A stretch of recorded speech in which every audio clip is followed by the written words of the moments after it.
los requisitos para ser pastor es donde nos quedamos el domingo pasado. Solo un breve resumen de lo que aprendimos la semana pasada, el domingo pasado, donde empezamos a analizar 1 Timoteo 3, en particular el versículo 1 y la primera parte del versículo 2. Y pudimos ver el último día del Señor que nos juntamos, ver cómo un cristiano, un varón cristiano, dentro de una iglesia local, puede discernir si Dios lo llama o lo está llamando al ministerio pastoral. También pudimos aprender la semana pasada cómo una iglesia local puede discernir y afirmar si ese hombre o esos hombres, esos candidatos, están verdaderamente llamados al ministerio pastoral. Y enfatizamos el domingo pasado que hay tres cosas que son importantes, cual las Escrituras nos dan, cual significa que deben de ser autoridad suprema en la iglesia. Tres maneras de discernir si un hombre cristiano está llamado al ministerio pastoral y tres cosas idénticas para que la iglesia local pueda discernir si eso es el caso. El llamado de Dios, la iglesia de Dios y los requisitos de Dios. Primero, debe ser un hombre llamado por Dios. Y como examinamos la semana pasada, debe de haber un deseo santo y piadoso por la obra de pastorear. Y este deseo, como aprendimos la semana pasada, es algo que Dios pone dentro del hombre, que nosotros hemos discernido en las Escrituras como el llamado al ministerio pastoral. Pero no solamente es un llamado interno, un llamado subjetivo. Segundo, vimos la semana pasada que este llamado debe ser afirmado por la iglesia local. Como regla normativa, de acuerdo a las Escrituras, el llamado interno no estará ausente de la afirmación y el reconocimiento de una iglesia local bíblica, que también puede ver y discernir ese llamado de Dios en el hombre o los hombres candidatos al ministerio pastoral. ¿Okay? Tercero, la semana pasada, y aquí es donde nos quedamos, también empezamos a ver que debe de ser bíblicamente calificado. Esta es la manera de comprobar, de afirmar y confirmar todo lo demás. El candidato debe de ser bíblicamente calificado con los requisitos de las Escrituras. Hay calificaciones en las Escrituras, hay requisitos en las Escrituras, como las que vamos a ver, que la Biblia nos da en quién y nos dice quién y quién no es apto para el ministerio pastoral. Aquí es donde nos quedamos el domingo pasado y donde continuamos hoy. Ahora, sí le digo que en 1 Timoteo 3 hay por lo menos 14 calificaciones que se mencionan. Y entre esos 14 calificaciones hay 11 atributos, 11 características que deben de estar presentes y creciendo en el hombre que es llamado al ministerio pastoral. Dicho eso, hoy no vamos a poder cubrir todas, pero sí vamos a cubrir las iniciales y vamos a poner la fundación para los requisitos. Con eso en mente, mientras empezamos a analizar los requisitos que Dios pone y requiere para el cargo del ministerio pastoral, de ser anciano o obispo, antes de continuar, sí quiero dirigir 3 puntos. Y usted va a notar que en este verano va a ser muy similar va a dar paralelo o va a dar similitud a clases, dice, de seminario o algo. Y es intencional, pero más bien esto es deber de la iglesia local. Todo lo que le comparto no es simplemente algo que se hace en un seminario, es algo que cada feligrés debe de saber, y ahorita les voy a explicar por qué. Con eso en mente, sí le voy a pedir que tome notas, tome apuntes. Esto va a ser muy importante para revisar de nuevo en nuestra estación de iglesia. Antes de dar los requisitos, quiero dar estos 3 puntos. Y por el resto de tiempo que estemos con los requisitos de un anciano, no se olvide estos 3 puntos. Quiero que continuamente los visite. Primero, la lista que vamos a analizar, por lo menos hoy, en 1 Timoteo 3, no debe de entenderse como lista exhaustiva. No es todo lo que la Biblia tiene que decir acerca de los requisitos de un anciano en 1 Timoteo 3. Sabemos eso porque hay otra lista casi idéntica, pero amplificada o con un poco más de cosa de diferencia en Tito capítulo 1, que nos indica que estas listas deben entenderse como atributos y características no negociables que dan al candidato pastoral y a la iglesia local una imagen. O sea, cuando leamos los requisitos debemos de ver una imagen, lo más preciso de qué tipo de cristiano es llamado, verdaderamente llamado por Dios a la obra del ministerio pastoral. Y también, cuando vemos los requisitos en la Biblia, ver una imagen de quien no es llamado al ministerio pastoral. Debemos de ver eso. Segundo, ese es mi segundo punto. Estas calificaciones para los ancianos no significan que todos los demás en la asamblea están exentos de tener estas características y atributos como iglesia redimida en Cristo. ¿Okay? O sea, cuando analicemos los requisitos y los atributos y las características, sería muy incorrecto que nosotros como feligreses, que un hombre cristiano, por ejemplo, en esta asamblea diga algo como esto: bueno, yo sé que no tengo ese deseo ni de ser pastor, no estoy llamado al ministerio pastoral en particular en el oficio público de la iglesia, yo entiendo eso, así que puedo no escuchar todos los requisitos, ¿verdad? No me aplican. Si tiene ese pensamiento, está totalmente incorrecto. Eso no es la manera que se debe de entender esto. Pero también es posible que haya una dama entre esta congregación que diga, pues la Biblia es clara.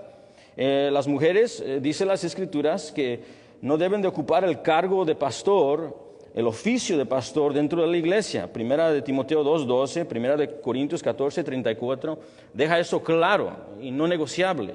Entonces sería incorrecto también que una dama dijera, pues debido a eso no tengo que poner atención a las calificaciones y requisitos de pastor, porque yo definitivamente no estoy llamado a ese rol específico.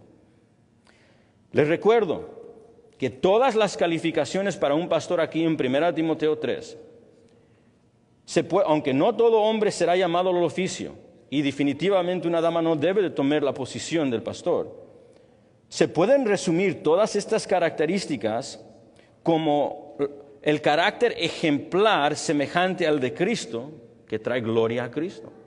Cuando veamos todos los requisitos, solo hay alguien que encaja en perfección ese perfil de los requisitos de un pastor. Y ese es nuestro Señor Jesucristo, el pastor perfecto. Dios en carne y hueso, que entregó su vida por sus ovejas. Enseñó perfectamente, vivió perfectamente, corrigió perfectamente, amó perfectamente y continúa haciéndolo perfectamente. Y este es un llamado que ustedes todos tenemos de crecer en la imagen y semejanza de Jesucristo.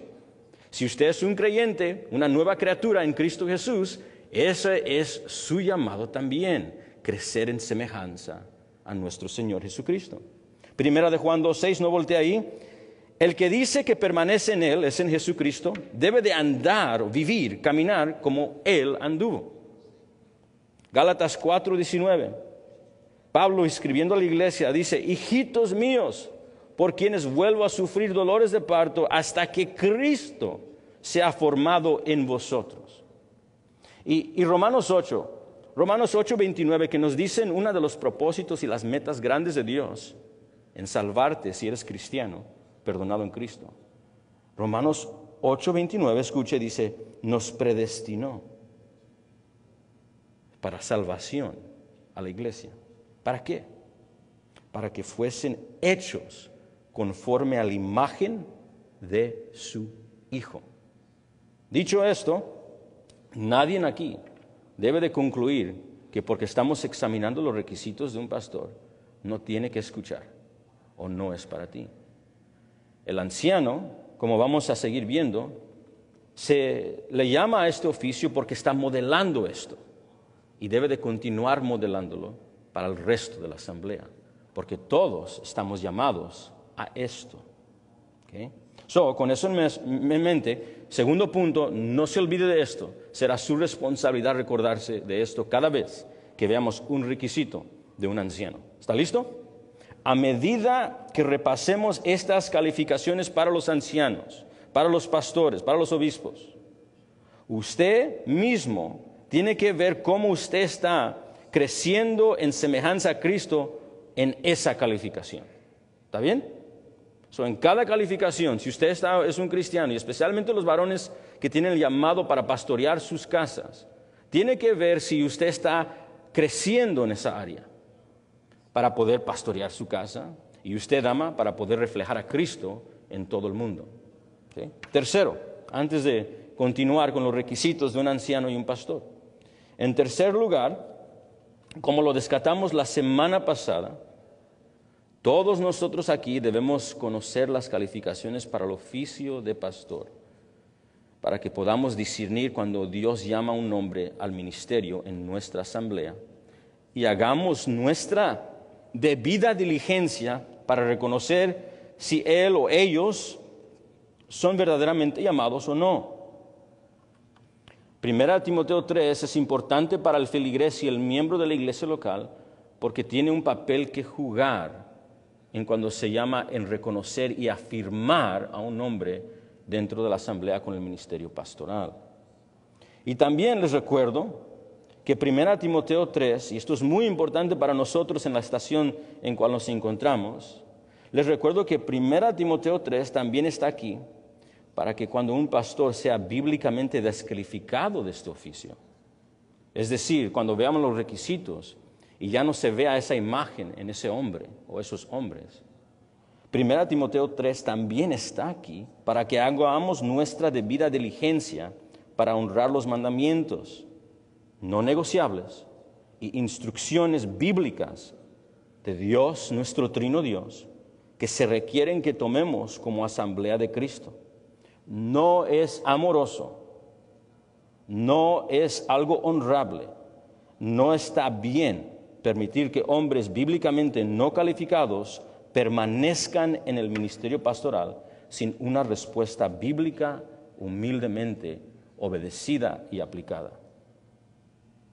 Con esto en mente, comencemos nuestro tiempo juntos mirando 1 Timoteo 3, versículo 2, y estudiando las primeras calificaciones enumeradas allí.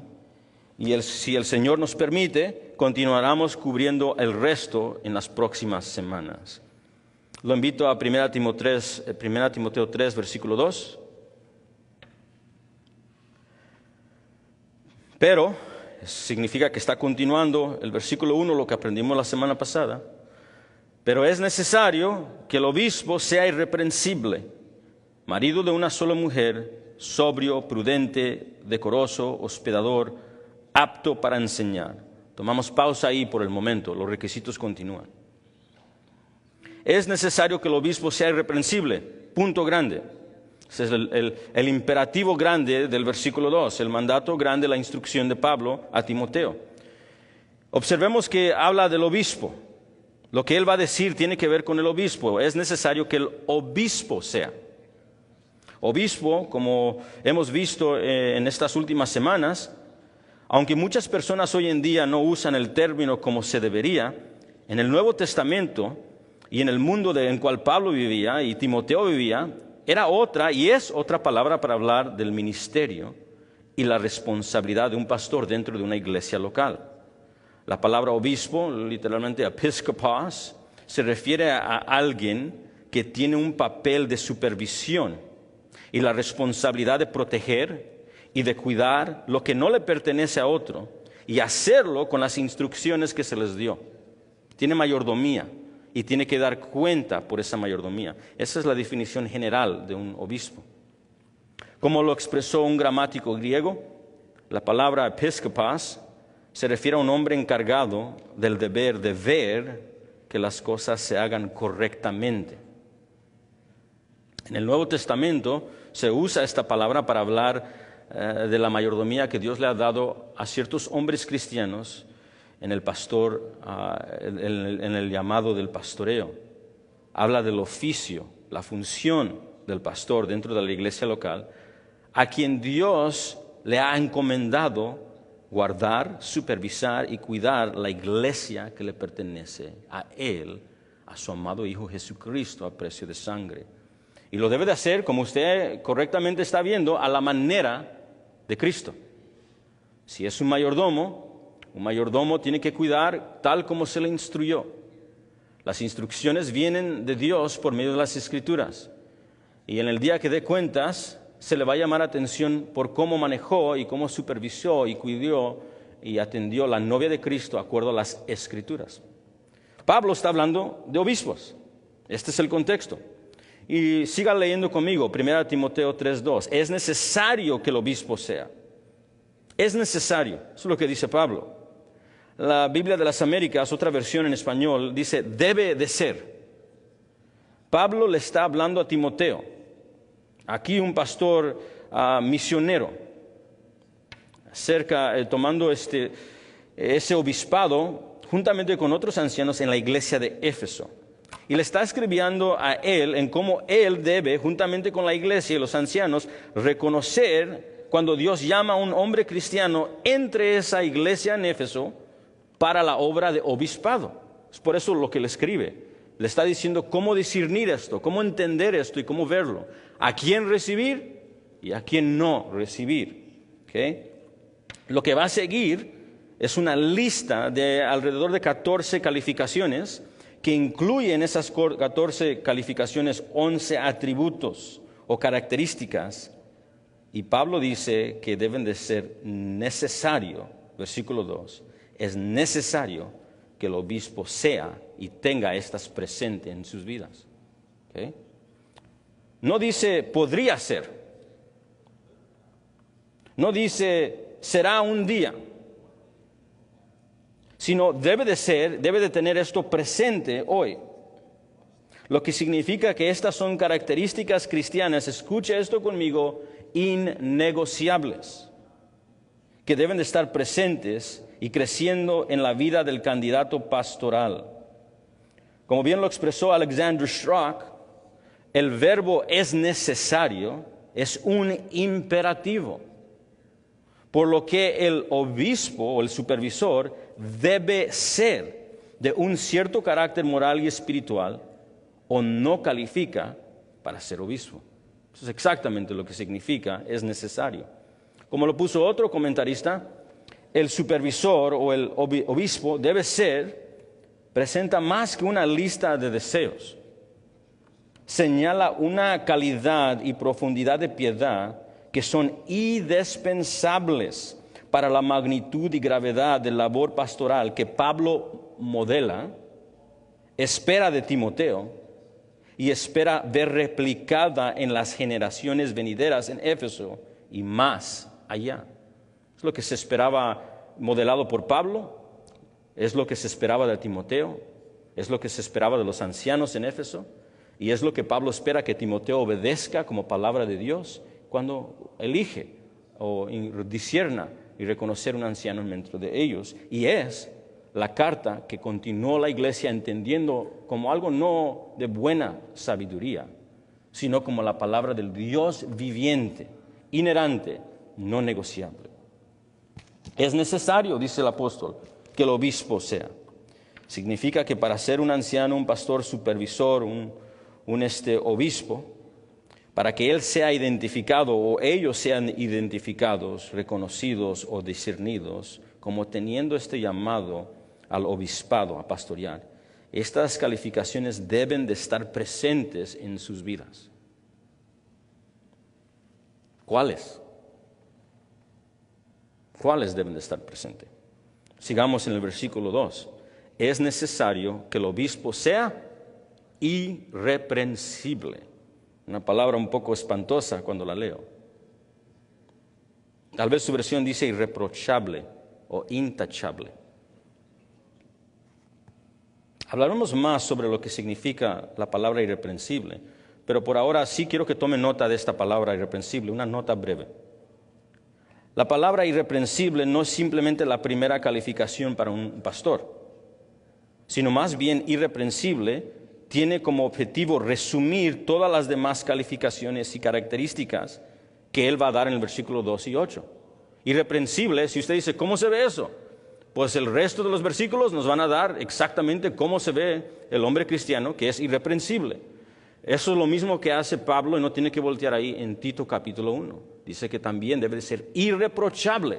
Y luego continúa con requisitos y calificaciones para explicar qué significa irreprochable.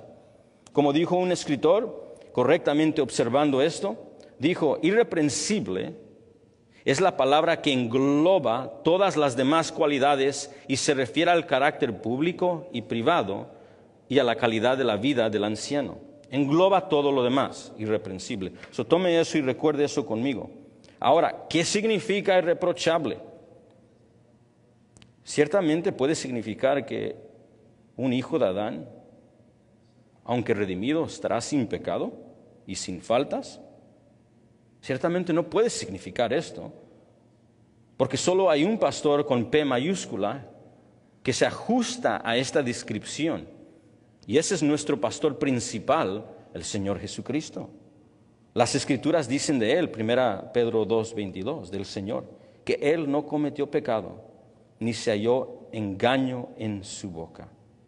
Ese es el buen pastor perfecto. Entonces, ¿qué significa ser irreprensible? ¿Podrá significar que no habrá defecto en alguno en el hombre que está calificado para ser anciano? No creo. Creo que John Stott está correcto cuando él dice lo siguiente.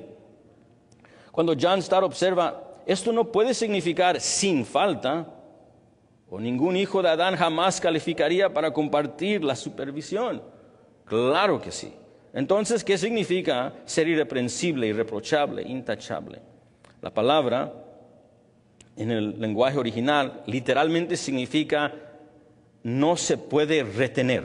Esa es la idea, no se puede retener. Significa que no se puede ser aprehendido ni agarrado. Esa es su definición en lo más básico en el lenguaje original. En el Nuevo Testamento, cuando vemos la palabra irreprensible aplicada al cristiano, cual es aplicada no solamente a los ancianos, sino debe de ser para todo creyente, se refiere a ser y tener una santa y buena reputación cristiana. Una vez más, irreprochable se refiere a tener una santa y buena reputación cristiana, de tal manera que uno está lejos de críticas justas. Esto no significa que otros no vayan a acusar al cristiano. Nos recordamos lo que el Señor Jesucristo nos dijo, incluso en el Sermón del Monte, cuando en Mateo 5:11 dijo, bienaventurados sois cuando por mi casa os vituperan y os persiguen y digan toda clase de mal contra vosotros y mintiendo, calumnias. ¿Okay?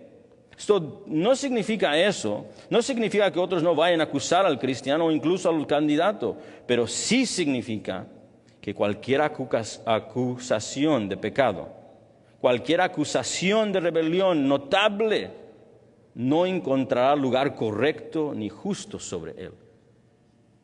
Él incluso si lo hagan. Como resume bien un escritor, y creo que da una buena descripción de la palabra intachable o irreprensible, el hombre que es irreprochable no puede ser arrestado y detenido como que si fuera un criminal. No hay nada que acusarlo justamente. Debe ser un modelo para que la congregación lo siga. Tampoco debe de dar a los enemigos de la iglesia motivos para atacar su reputación. Obviamente esto no significa que no haya cometido pecados en su vida.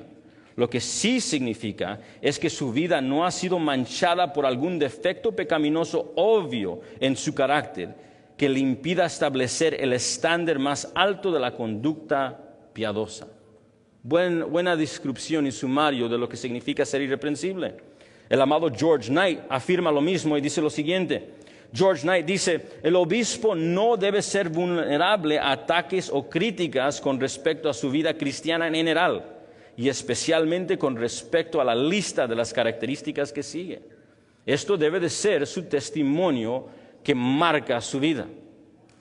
El reformador Juan Calvino observa lo mismo cuando él observa la palabra griega irreprensible y dice lo siguiente, se hará una selección de alguien que tenga una buena y honrable reputación y que no sea acusado de ningún vicio notable. Eso es lo que significa reprensible. Con eso en mente, quédese conmigo. Aquí hay algunas preguntas que se pueden hacer si hay un hombre aquí que desea, o hombres plural, que desean el buen trabajo y oficio del ministerio pastoral. ¿Están listos? ¿Tienes un carácter ejemplar semejante al de Cristo, que glorifica a Cristo, cual otros cristianos deben de imitar? Si dices que sí, pero con gran humildad, dices sí, pero me falta mucho más. Estoy en mucha necesidad y deseo de crecer más en esto. Buena respuesta. Bien, otra pregunta. Si esto es un sí, entonces hay otra pregunta. Irreprochable tiene que ver, irreprensible tiene que ver con reputación. So viene otra pregunta. ¿Es esta vuestra reputación ante los demás? Como dijo el amado Jonathan Edwards, nosotros tenemos la tendencia de pensar que somos más santos de lo que realmente somos. Sí, eso es muy cierto. Y irreprensible tiene que ver también cómo los demás cristianos nos están viendo, si pueden ver ese carácter piadoso. ¿Está vuestra esposa de acuerdo con esto? ¿Afirma la piedad en ti o en ustedes, en nosotros? ¿Afirman vuestros hijos la semejanza de Cristo como vuestro carácter general en todos los aspectos cual Pablo va a empezar a dar?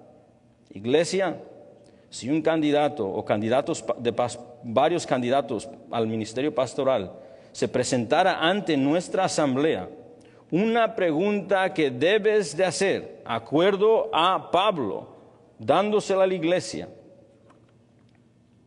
es si ese hombre o esos hombres tienen una reputación en general de humildad y sumisión a Cristo Jesús que se vea evidente en sus vidas. ¿Es su reputación entre nosotros, entre su familia, en su trabajo, en su comunidad, de carácter ejemplar como el de Cristo?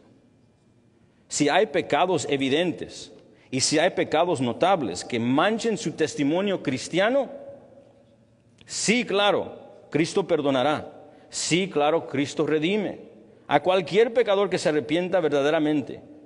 Pero si su testimonio cristiano ya ha sido tachable, es muy probable que quede descalificado para el ministerio público. En estas últimas semanas, y lo digo, tengo que tener cuidado en cómo comunico esto, pero en estas últimas semanas, todo el mundo se ha dado a conocer de varios pastores que han tenido una plataforma grande, que han caído en pecados muy horríficos. Y uno de ellos en particular está en las noticias en estas 2 semanas, en todo noticiero. Y una de las cosas que es alarmante de su caída, es un hombre ya arriba de sus 50, es que el pecado que cometió, lo cometió como un cristiano y lo cometió antes de entrar al ministerio pastoral. Era un pecado donde abusó a una nena de 12 años. Y los ancianos, por lo menos muchos de ellos, conocían lo que él hizo. Y lo disciplinaron por 2 años, según ellos. Y luego en 2 años fue un candidato para ser pastor y anciano. Eso es un ejemplo para nosotros y una advertencia para mí y para todos. Que eso no es un testimonio irreprochable. Y ahora, como consecuencia, el testimonio de Jesucristo está en el piso. Y Él no ha hecho nada, es perfecto. Su evangelio, cual salva, está siendo acusado. Y una iglesia de feligreses están con corazones rotos, perdiendo confianza en el ministerio pastoral. Esto es extremadamente importante que todos con temor, claro, porque Pablo nos advirtió que tengamos cuidado de ser rápidos para brincar a juicios, porque nosotros mismos caemos. Pero eso no evita la responsabilidad que Pablo nos está dando aquí. Un testimonio cristiano, alguien que ha profesado fe y ha sido tachable, tocado, de tal manera que ahora ya no se puede ver ese testimonio, no solamente no debe de ser considerado como candidato, pero si es anciano, es descalificado del ministerio pastoral. ¿Se entiende eso? Ahora, sí hay una importante nota. Ojalá que alguien aquí pensó de esta manera. Pero ¿qué pasa con el apóstol Pablo? El apóstol Pablo tiene una reputación extremadamente mala. Todos conocían lo que él hizo. Incluso cuando llegó finalmente para que orara por él, el cristiano dijo, ¿estás seguro que es el mismo? ¿A él quieres que yo ore? ¿Qué pasa con Pablo, que perseguía a la iglesia? ¿No era su historial de gran reproche? Y la respuesta, que también nos va a ayudar como un principio de sabiduría para aplicar a ciertos casos de candidatos pastorales, que puede aplicarse a muchos y a otros ciertos casos, es que eso fue antes de conocer a Cristo. No fue su testimonio cristiano. Eso fue su vida separada de Jesús. Antes de que Cristo lo salvara, antes de que Cristo lo confrontara, antes de que Cristo lo perdonara, antes de que Cristo lo transformara. Al tal punto fue su transformación radical, que Pablo pudo decir en varias de sus cartas, y estoy citando las palabras de Pablo, os exhorto, le dijo a los corintios, a que me imitéis. Tan irreprochable fue su testimonio como cristiano, que la gente se olvidó totalmente de Saulo de Tarso, el que perseguía la iglesia. No lo podía ver. El viejo hombre lo llamaba Pablo. Citando de nuevo a Pablo, escribiendo a los corintios, imitadme, así como yo imito a Cristo. Así que sí, definitivamente hay ciertos casos, aunque no son todos los casos, donde una vida pasada Dios puede usarla radicalmente. Pero no son todos los casos. Pero un testimonio cristiano de alguien que ha profesado fe en Cristo y ha sido tachable su testimonio, a esto claramente las Escrituras aplican que no puede ser un candidato al ministerio pastoral. ¿Okay? Entonces, ¿cómo se ve el candidato irreprensible? ¿Cómo se ve esa persona? Como mencionó antes, los versículos 2 al 8 nos explicarán y nos pintarán el retrato del hombre cristiano que tiene un carácter ejemplar a semejanza de Cristo y por lo tanto está calificado para el cargo de obispado. Y solo una breve nota para nosotros para que podamos estudiar enfocadamente. Vamos a comenzar a cubrir, solo vamos a cubrir marido de una sola mujer por debido a nuestro tiempo, y el resto de las semanas que vienen vamos a dedicarnos al resto de los requisitos. Así que enfoquemos nuestra mente y corazón en este primer requisito. Lo invito al versículo 2 de nuevo. ¿Estamos listos? 1 Timoteo 3:2. Pero es necesario que el obispo sea irreprensible. Y aquí está, por decir, el primer requisito oficial. Debe de ser marido de una sola mujer. Marido de una sola mujer. O su versión puede decir marido de una sola esposa. Y eso también es correcto. La frase griega literalmente se dice un hombre, una mujer. Esa es la frase griega. Hombre de una mujer. Ahora, lo creas o no, este requisito breve, esta declaración de calificación que Pablo está introduciendo aquí, ha traído bastante debate a lo largo de la historia de la iglesia. Incluso en nuestros días. Todavía me recuerdo hace unos años donde se hizo una examinación de un hombre casado y estaban haciendo examinación varios pastores, haciéndole preguntas de las Escrituras y de su vida. Y una de las áreas donde nos plantamos fue en este versículo, porque el hombre estaba divorciado anteriormente, antes de conocer a Cristo. ¿Okay? Entonces, todos los ancianos la diversidad de pastores empezaron a cuestionar su vida y a cuestionar cómo pasó eso y cómo él defiende su nuevo casamiento como cristiano. Y si él estaba calificado, le preguntaron, para el ministerio pastoral. Ahí estábamos todos y él estaba ahí, estaba su esposa, estaba su familia. Eso nomás es una imagen bien breve de las varias debates que han existido a través de esta calificación. Entonces, ¿qué significa hombre de una mujer, de una esposa?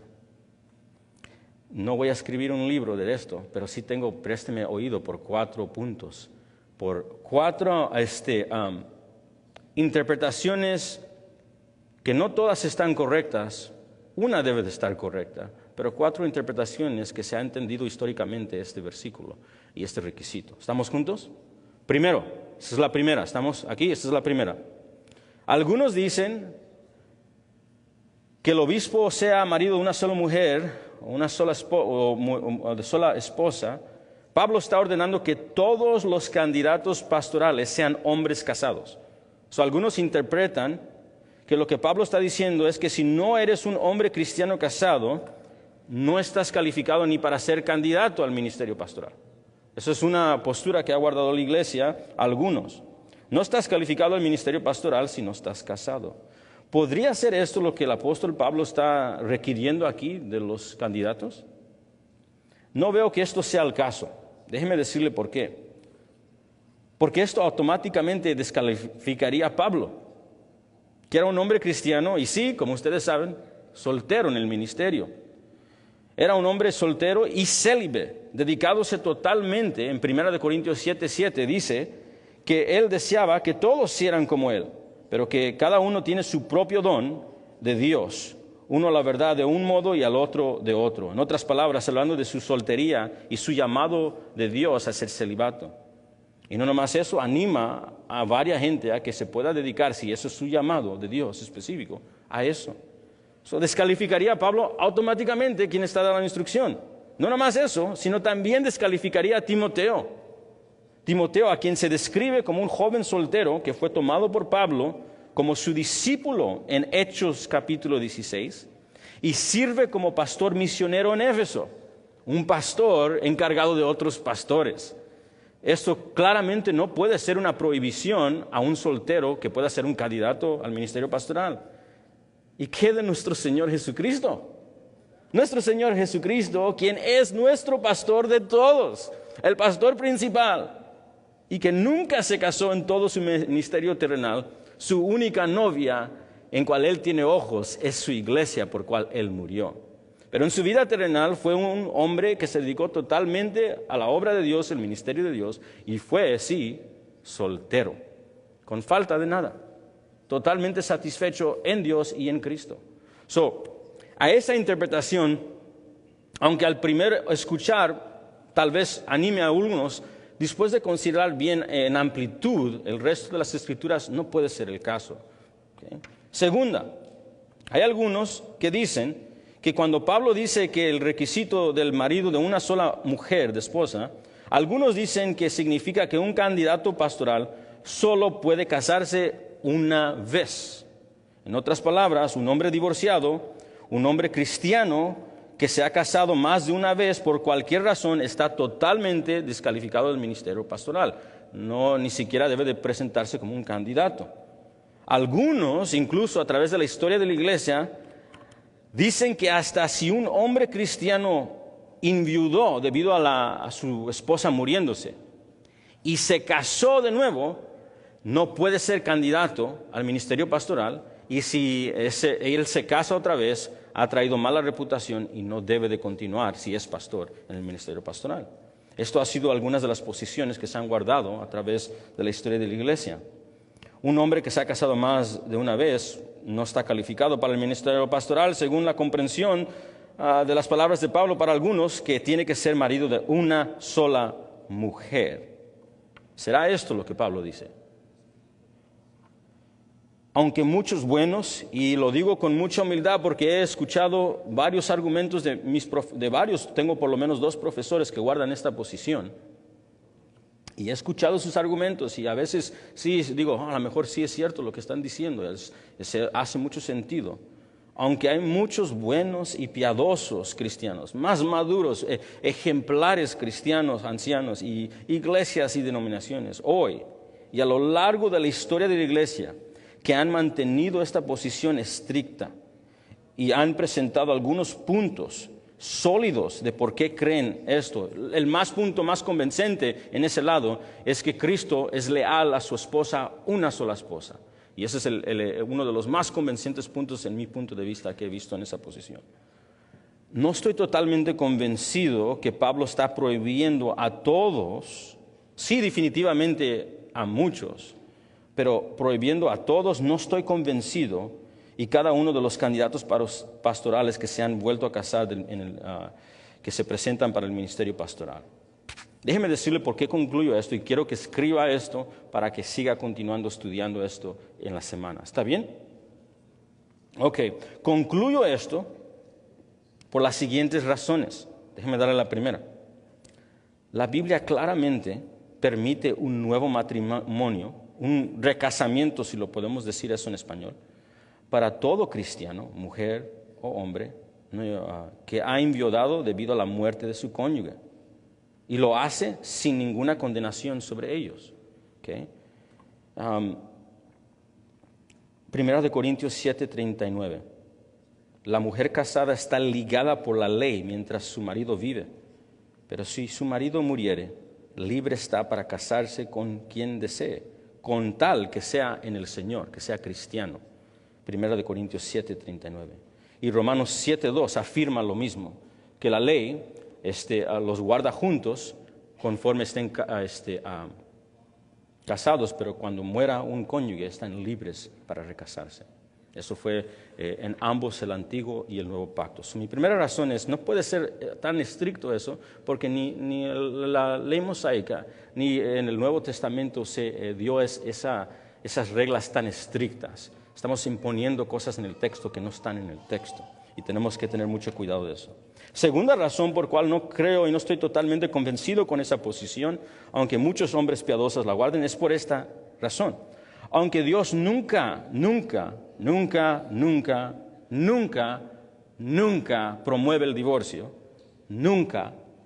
aunque Dios nunca promueve el divorcio en ninguna manera, en ninguna parte de la Escritura. De hecho, uno de los versículos más claros de esto es Malaquías 2:16, donde Yahweh dice a Israel: yo odio, yo aborrezco, yo detesto el divorcio. Malaquías 2:16. Así dice el Señor, así dice Yahweh, Dios de Israel. En ninguna parte Dios promueve el divorcio. Pero Dios, aunque no lo promueve, sí lo permite. Y permite el nuevo matrimonio en casos de muerte y en el de adulterio. Usted se va a recordar en nuestro tiempo en el Evangelio de Mateo. Recuérdese lo que Jesucristo dijo en Mateo 5:32.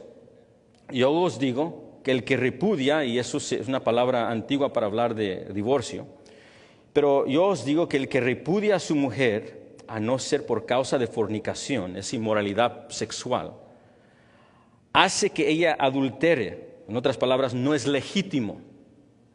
Y el que se casa con ella, la repudiada, la divorciada, comete adulterio. En otras palabras, para decirlo corto, dice dos cosas. Hay algunos que tienen certificados de divorcio y piensan que pueden vivir como quieren. Pero si Dios no dio permiso, su certificado no es válido. La segunda cosa que dice es que la única cláusula, la única permiso en cual Él va a permitir y no promover es por pornía, inmoralidad sexual, adulterio y cosas que están en ese círculo de pecados sexuales. Es por eso, dice nuestro Señor Jesucristo, la única excepción por un divorcio permitible ante los ojos del Señor Jesucristo. Mateo 19:9 lo repite y lo afirma de nuevo. Y yo os digo que cualquiera que repudia, divorcia a su mujer, salvo por causa de pornía, fornicación, y se casa con otra adultera, y el que se casa con la repudiada adultera. Ahora, hay mucho más que decir sobre esto. No me da el tiempo para embarcar en todo lo demás que se tiene que decir acerca del divorcio y el recasamiento. Lo invito, si esto es algo que usted tiene más curiosidad, que vaya al YouTube de la iglesia y vea toda la exposición de Mateo, del versículo 1, Mateo 1, hasta terminar el Sermón del Monte y ahí va a encontrar, creo que son 3 sermones sobre el divorcio, el matrimonio y lo que la Biblia tiene que decir sobre eso. Lo animo a que vea eso y examine las Escrituras si tiene cualquier inquietud y puede hablar conmigo también. Pero este es mi punto. No estoy totalmente convencido en la posición que algunos dicen en que Pablo está prohibiendo totalmente todo tipo de recasamiento. Una, como ya lo mencioné, la Biblia no condena un recasamiento si alguien muere. Y segundo, la Biblia, aunque no promueve, sí permite recasamiento en casos de adulterio y de acuerdo a 1 Corintios 7, cuando un cristiano es abandonado por un incrédulo. Es decir, 1 Corintios 7, 15, cuando hay uno que se convierte y es cristiano y el otro no quiere seguir al Señor Jesucristo, odia, repudia a su mujer, o para usar este ejemplo, y abandona el hogar y dice, see you, te veo, no te quiero más, y la divorcia. En ese caso, 1 Corintios 7 dice que se puede casar de nuevo. Esos son los únicos que las Escrituras dan, dando, por decir, Dios dando permiso, si lo podemos usar de esa manera, en cuestión de eso. Tercera razón, quédese conmigo. La tercera razón que no creo que la postura previa que le mencioné puede ser el caso es por el contexto de 1 Timoteo. Ahora quiero que me preste un poquito más de atención en esto porque no quiero confundirlos. El contexto de 1 Timoteo tampoco permite esa interpretación estricta de que ningún cristiano vuelto a casarse puede ser pastor. Déjeme decirle por qué. En 1 Timoteo 5:9, dele un vistazo, solo unas páginas para la derecha. En 1 Timoteo 5:9, Pablo está dando los requisitos para que una viuda en la iglesia pueda ser parte del rol de las viudas y pueda recibir un tipo de ayuda de economía. Dice, versículo 9, sea puesta una lista solo la viuda, no menor de 60 años, escuche esto, que haya sido esposa de un solo marido. ¿Sí ve el mismo lenguaje? Está usando el mismo tipo de lenguaje de un solo cónyuge, cual usó en 1 Timoteo 3. En 1 Timoteo 5:9, Pablo usa el mismo tipo de lenguaje de un solo cónyuge para hablar acerca de las viudas que califican para ser incluidas en el rol de las viudas de la iglesia local en Éfeso. Y solamente unos versículos más adelante, si usted lo lee, lea conmigo el versículo 14, mire 1 de Timoteo 5:14, dice, quiero pues que las viudas jóvenes se casen, críen hijos, gobiernen su casa, que no den al adversario ninguna acusación de maldición. Hay mucho más que decir, pero mi punto es esto. Acaba de decir que tiene que ser una viuda para poder calificar en los requisitos de ayuda de una iglesia. Uno de ellos es que tuvo que tener un solo cónyuge, ¿verdad? Y luego al rato le dice a las jóvenes que han enviudado que se casen. El entendimiento es que ellas también pueden calificar si llegan a esa edad y muere su esposo. No van a ahora no poder calificar en eso. Ese es el entendimiento. ¿Okay? Entonces Pablo no puede estar dando una estricta prohibición en contra de todo tipo de divorcio. Más bien, la prohibición existe, eso es mi entendimiento de esto, de cualquier candidato que ha sido divorciado no por razones bíblicas. Ellos no califican para el ministerio pastoral. ¿Okay? Eso creo que es el entendimiento en esto y no se debe entender tan estrictamente. Pero, un apunte. Sí quiero señalar que definitivamente hay hombres cristianos que no han honrado su pacto matrimonial y se han divorciado legalmente, pero no bíblicamente de su cónyuge. Y aunque Dios es misericordioso, y aunque Dios puede restaurar, y aunque Dios bendice, esto, de acuerdo de 1 Timoteo 3:2, sí creo que es una restricción al ministerio pastoral. Y no pueden continuar con ese oficio, o pueden seguir en ese oficio. Ahora sí sé que hay mucho más que decir. Hay algunos que han hecho estos tipos de decisiones de divorcio y recasamiento antes de venir a Cristo Jesús.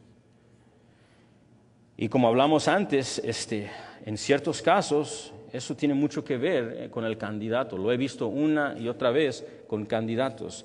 donde sí se han divorciado por razones no bíblicas, pero antes de Cristo, y donde un grupo de ancianos han considerado su caso específico y han considerado sus años en el cristianismo y su piedad y la manera que trata a su esposa y su familia. Y en esos casos algunas denominaciones y un grupo de ancianos ha afirmado que sí es un candidato elegible al ministerio pastoral. Pero sí, estoy de acuerdo con dos de mis profesores que me dijeron, por lo menos, David, tenemos que estar de acuerdo en esto. Dije, que los cristianos que se han divorciado por razones no bíblicas no deben de tener el ministerio pastoral. Dije, sí, creo que definitivamente eso es correcto. Y ahí es donde hemos encontrado comunidad en eso. ¿Okay? Entonces, ¿qué significa?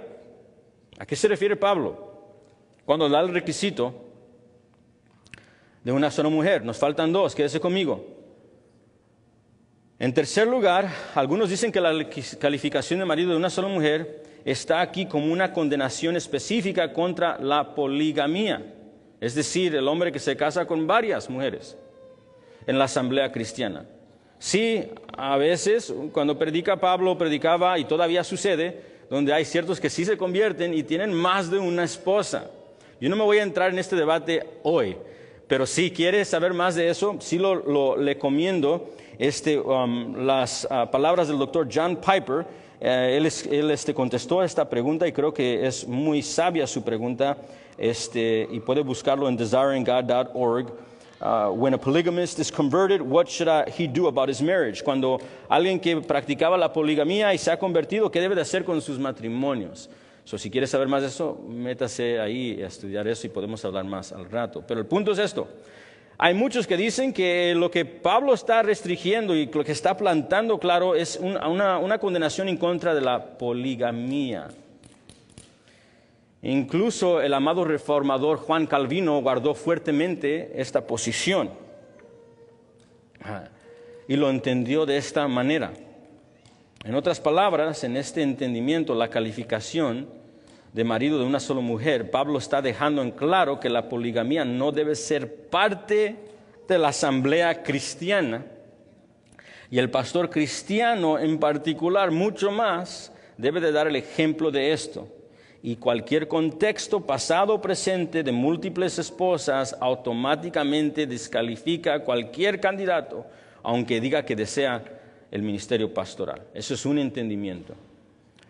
Pero lo que me viene a la mente en este pensamiento es que la poligamía fue y es condenada en toda la Escritura.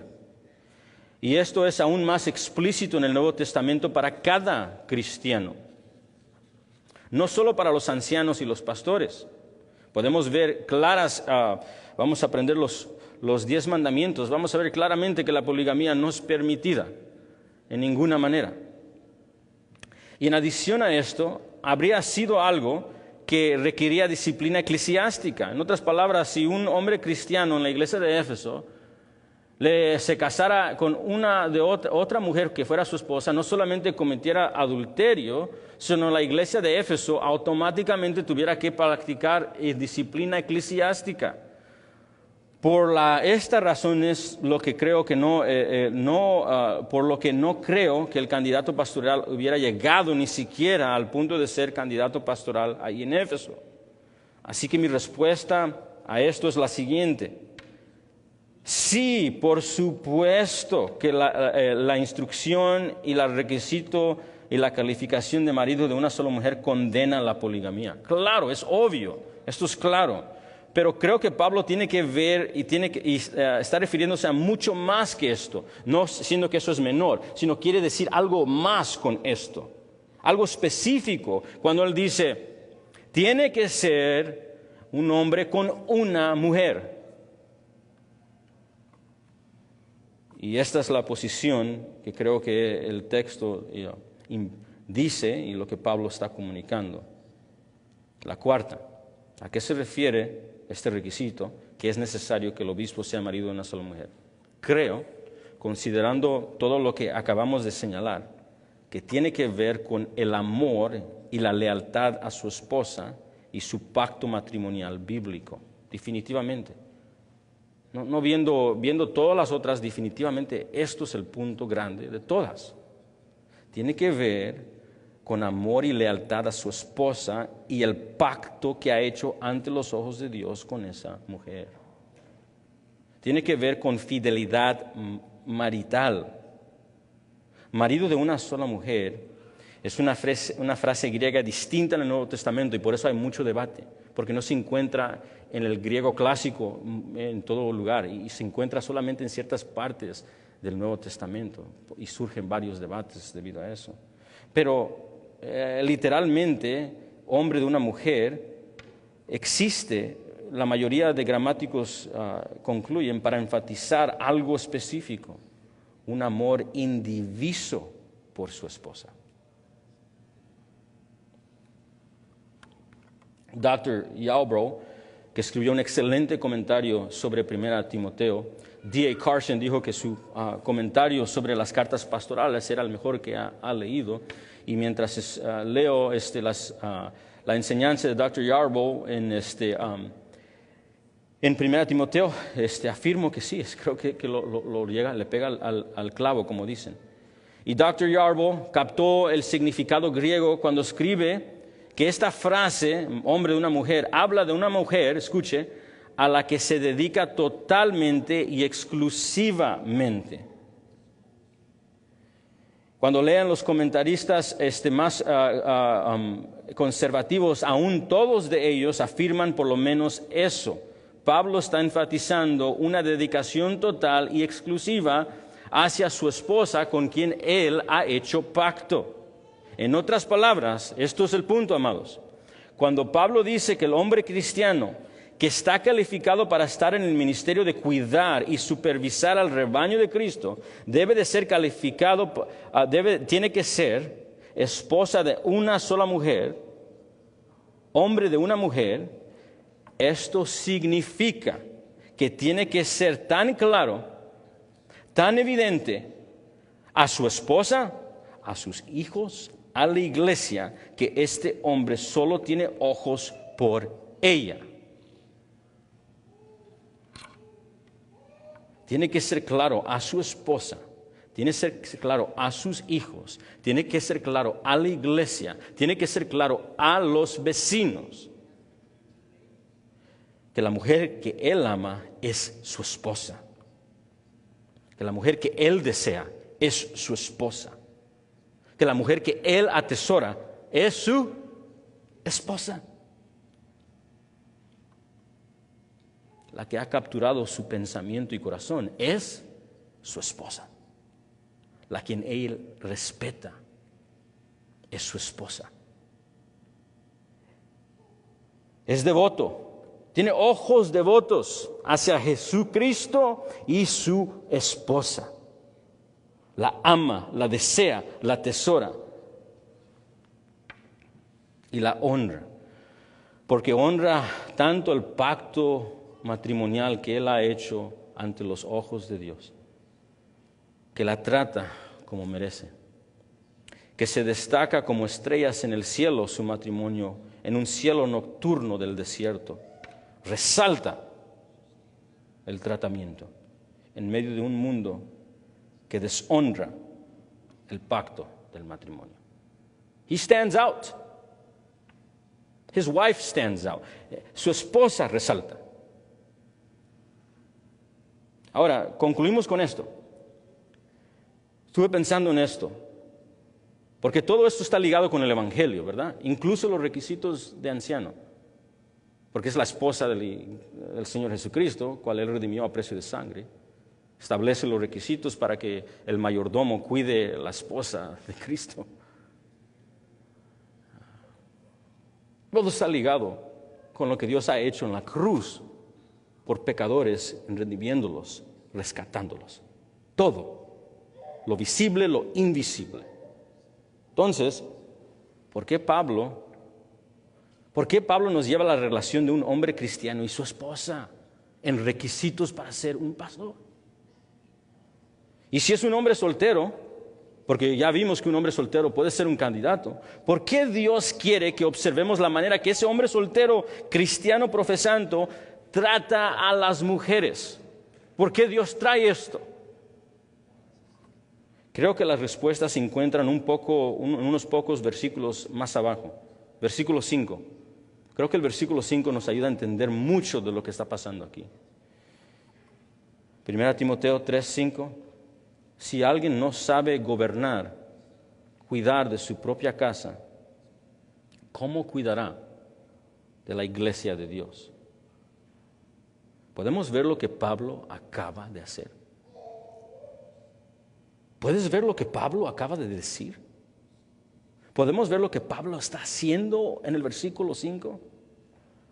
Pablo le está diciendo a Timoteo, más bien recordándole a Timoteo, le está recordando a los ancianos de Éfeso y le está recordando a todos los miembros de la iglesia local de Éfeso que el pastor está cuidando de la eclesia, la iglesia de Dios, la novia de Cristo, la esposa de Cristo. Y si quieres saber si un hombre está calificado para cuidar, liderar a la esposa de Cristo, debes de observar la manera en que trata a su propia esposa.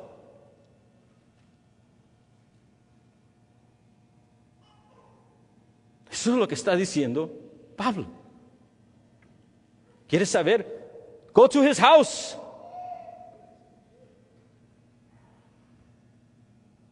¿Quieres saber? Habla con su esposa. ¿Quieres saber? Habla con sus hijos. ¿Quieres saber? Habla con los vecinos.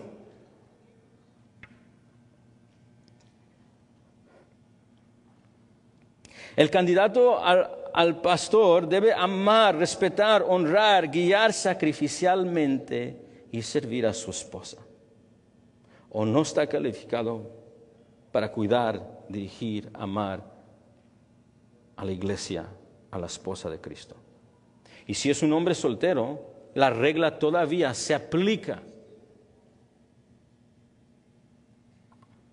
El hombre soltero, 1 Timoteo 5:2. Timoteo, un hombre soltero. 1 Timoteo 5:2. Timoteo, a las ancianas, las hermanas más grandes de edad de él.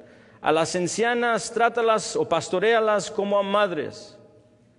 A las jovencitas, es decir, a las damas que son jóvenes o tienen su edad, como hermanas, con toda pureza.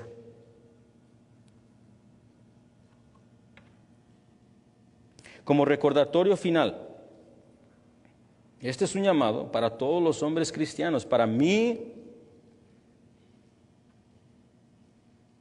para todos los hombres cristianos. Hombre cristiano, ¿cómo tratas a las mujeres?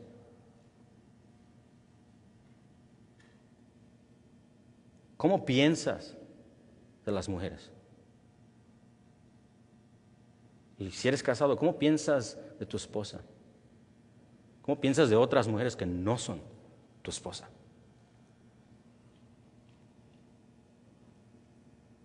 Varones, estamos llamados a servir con sacrificio.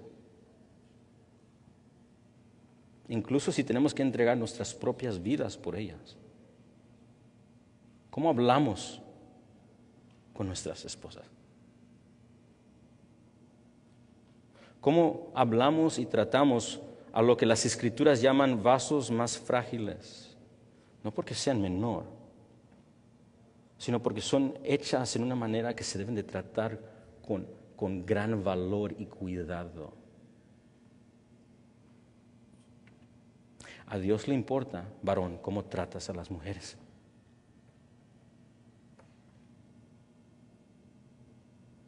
Y sí, hermanas, por si acaso dicen amén. También estás llamada a imitar a Cristo en tu comportamiento. ¿Cómo piensas de tu esposo? ¿Cómo piensas de otros varones? ¿Cómo tratas a tu esposo? Las Escrituras también dan instrucciones claras de honrar y respetar a tu esposo como a Cristo. Así se ve el drama. Varón, ama a tu esposa como Cristo ama a la iglesia. Entrega tu vida por ella. Toma la iniciativa siempre en servir y dirigirla hacia Cristo. Que tu esposa conozca a Cristo más por tu ministerio. Que tus hijos conozcan a Cristo más por tu vida. Pero también dice, esposas, el resto del drama es que usted va a jugar el papel de la iglesia y su devoción y respeto hacia el Señor. Y así Dios es glorificado en los roles de hombre y mujer y en el matrimonio. Así que, damas, ¿cómo tratas el matrimonio? ¿Cómo ves a los hombres? ¿Cómo ves a tu esposo? Niño, joven, este llamado es para ti también. Porque todo está ligado a esa cruz y lo que Él ha hecho por su iglesia. Y Él ha rescatado, el Dios Trino, en la eternidad pasada, su plan en rescatar a un pueblo, a una novia, por medio de su único Hijo, para su gloria. Y todo existe, todo existe.